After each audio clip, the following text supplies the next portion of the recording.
Bom dia. Eu estou aqui para compartilhar o meu estudo do Vem Segue-me dessa semana, que é Jacó, capítulo 1 até o capítulo 4.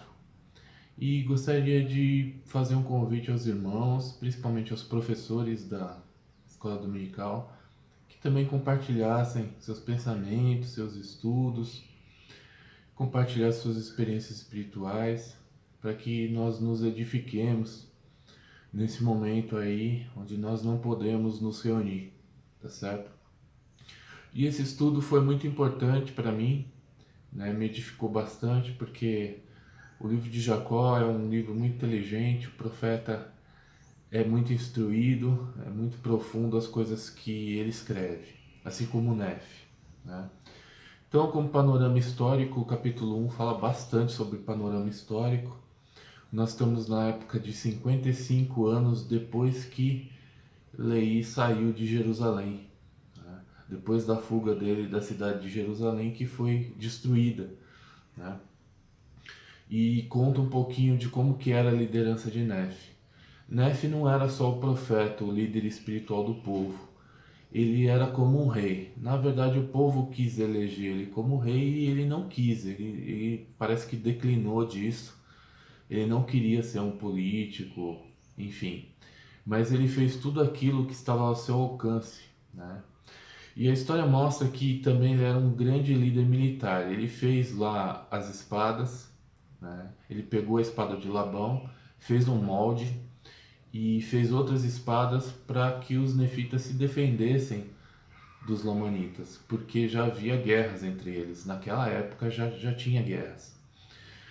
E ele fez isso para que eles não fossem pegos desprevenidos, né? Para que eles estivessem preparados.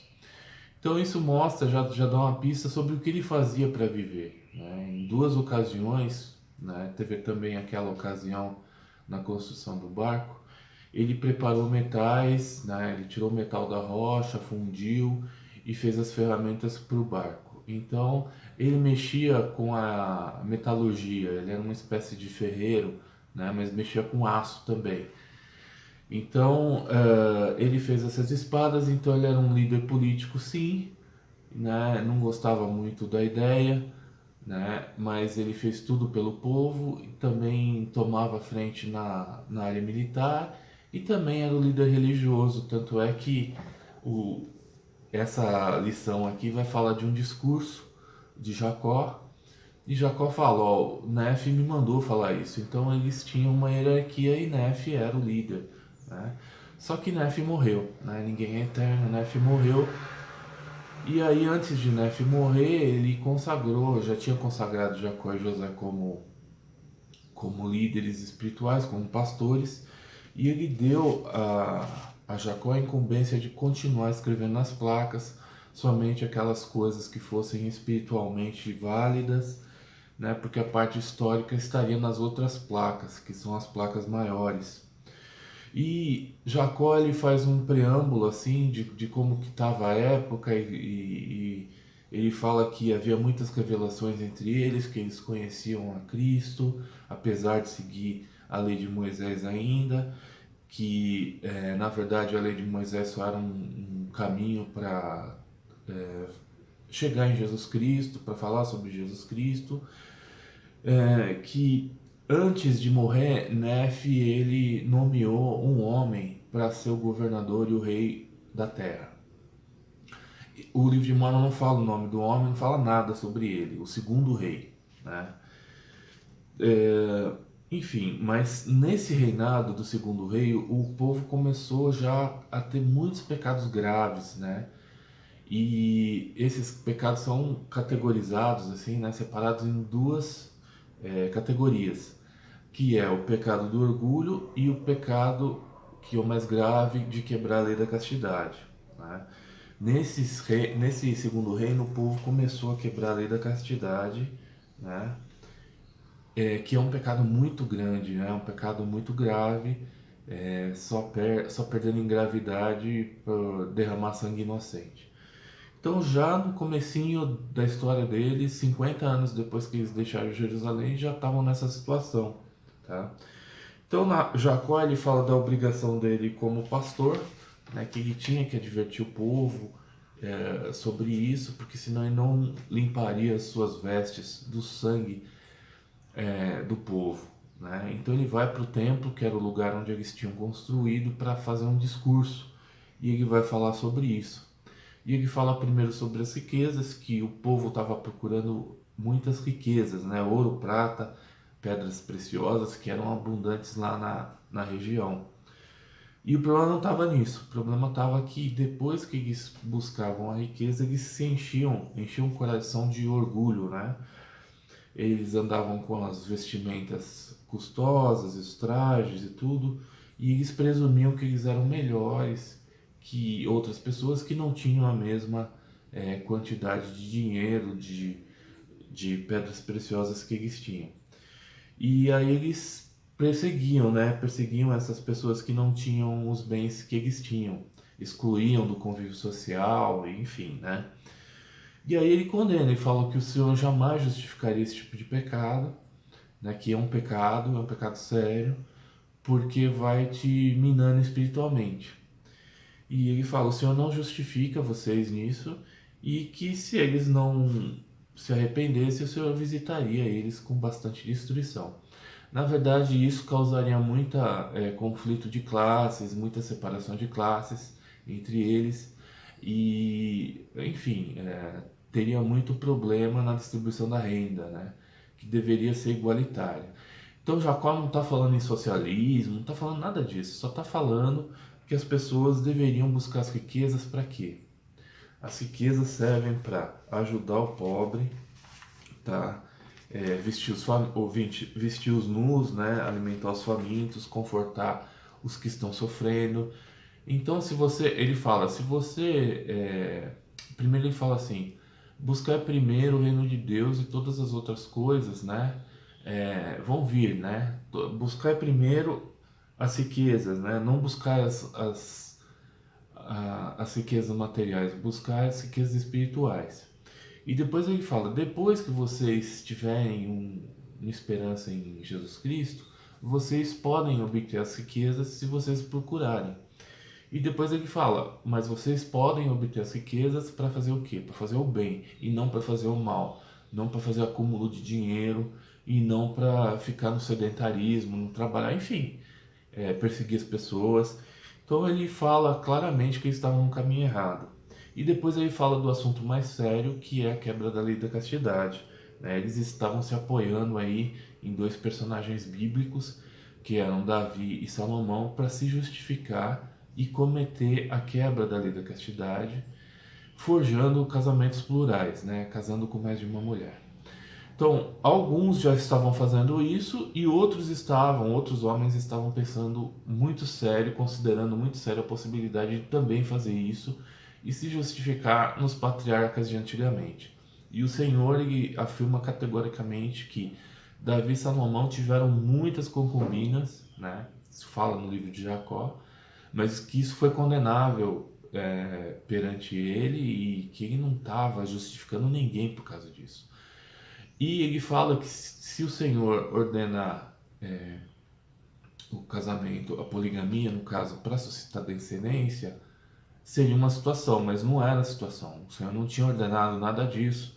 Existia um mandamento estrito de lei que nenhum homem poderia ter mais de uma esposa, não poderia ter mais de uma concubina, quer dizer, não poderia ter nenhuma concubina, né? Só poderia ter uma esposa, e eles deliberadamente desobedeceram esse mandamento e eles estavam quebrando a lei da castidade, tá? Literalmente, não tinha justificativa nenhuma para eles estarem fazendo isso. E isso é um pecado muito sério, e o Senhor diz que a terra seria amaldiçoada por causa disso e eles perderiam, né, a terra. E o Senhor falou muitas coisas sobre isso, falou que os lamanitas ocupariam a terra, destruiriam o povo nefita se isso não fosse corrigido rápido. Esse é um pecado muito grave que mina as nações e o Senhor ele tem um limite, né? Não é arbitrário, não é ele que estabelece, mas a humanidade ela tem um limite. Quando ela atinge o grau de iniquidade, ela deve ser destruída ou substituída por outra mais justa, tá? E foi o caso que aconteceu com os nefitas lá na frente, não foi agora, mas foi lá na frente. Ou seja, eles estavam cometendo um pecado maior do que os lamanitas. E por que que é maior? Os lamanitas tinham vários problemas, né? Eles já estavam em guerra, tinham muito ódio pelo povo dos nefitas, mas eram por causa das tradições dos pais, os pais que ensinavam errado, né? E no caso, Jacó fala isso. Eles estão cumprindo com a lei da castidade. Eles amam suas esposas, as esposas amam seus maridos, eles cuidam das suas famílias, e o ódio que ele tem para com os nefitas, eles têm para com os nefitas é consequência do que eles foram ensinados. E ele fala que os lamanitas eram mais justos do que os nefitas, porque não existe essa história de pecadinho e pecadão. Tudo é pecado, né? Nós temos que nos arrepender em Cristo para um dia chegar na vida eterna. Mas isso é a regra, né? Mas existem algumas exceções. E lei da castidade é uma exceção porque é um pecado muito sério, né? Então, para quem sabe, quem já estudou as escrituras e tudo, principalmente quem já passou no tempo, sabe bem isso, né? Existe um limitador bem nítido para a lei da castidade. Quem não obedece à lei da castidade está condenado, limitado ali na sua porção e não avança, né? Nem por reino terrestrial, nem por reino celestial. Isso é muito claro dentro das escrituras. E eles estavam muito limitados aqui, prestes a ser condenados e a perder a terra para os lamanitas, né? Então, essa é uma situação muito ruim e o profeta estava muito chateado por estar falando essas coisas, mas ele tinha a incumbência de estar avisando o povo. E ele falou, olha, vocês têm que se arrepender rapidamente ou a terra será amaldiçoada, né? Bom, aí continua aqui e fala do sofrimento das mulheres, dos filhos, que isso já era do conhecimento do Senhor, que o Senhor não permitiria que eles agissem como os antigos, né? Que eles fizessem o que foi feito no antigo Israel. E principalmente por Davi e Salomão. Aqui é interessante, né? A gente não tem todas as informações. A gente sabe que as placas de latão eram maiores do que os escritos do Velho Testamento. O próprio livro de Mórmon confirma isso. Mas é um pouco estranho porque quem teve muitas concubinas foi Salomão e não foi Davi, né? Então, mas a gente não sabe de tudo. De repente eles têm mais informações, eles tinham mais informações do que nós, porque nós não temos as placas de latão hoje em dia e nem temos a parte selada do livro de Mórmon. Quem teve muitas concubinas pela Bíblia foi Salomão. Davi teve problemas, evidente, com a Batseba lá, aquele rolo que ele depois ele mandou matar Urias, foi muito sério. Mas depois ele foi um rei muito bom. Inclusive, se vocês pegarem lá no Guia de Estudo das Escrituras sobre Davi, o guia fala muito do reinado dele, que foi muito bom, que as tribos foram unidas, que Israel prevaleceu e tudo, enfim. Mas, né, tem essa curiosidade aí, eu não tenho a resposta, obviamente, mas é bom a gente, né, falar sobre isso. O Senhor faz então um comparativo dos lamanitas com os nefitas e fala que os nefitas estavam cometendo um pecado muito grave, que se eles não se arrependessem, eles seriam amaldiçoados e lá para frente eles seriam extintos, o que foi que aconteceu, né? Mas bem lá para frente, né? Dá para ver aqui que o povo ele tomou jeito depois, ele se arrependeu de uma certa forma, porque o povo de Nefe ainda durou muitas gerações, muitos séculos depois disso que a gente está lendo, antes de ser exterminado, tá?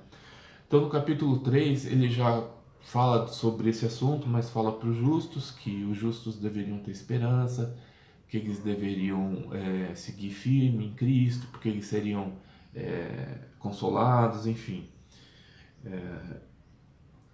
E ele fala aqui por que os lamanitas seriam preservados na terra e por que os nefitas seriam destruídos, que foi o que aconteceu.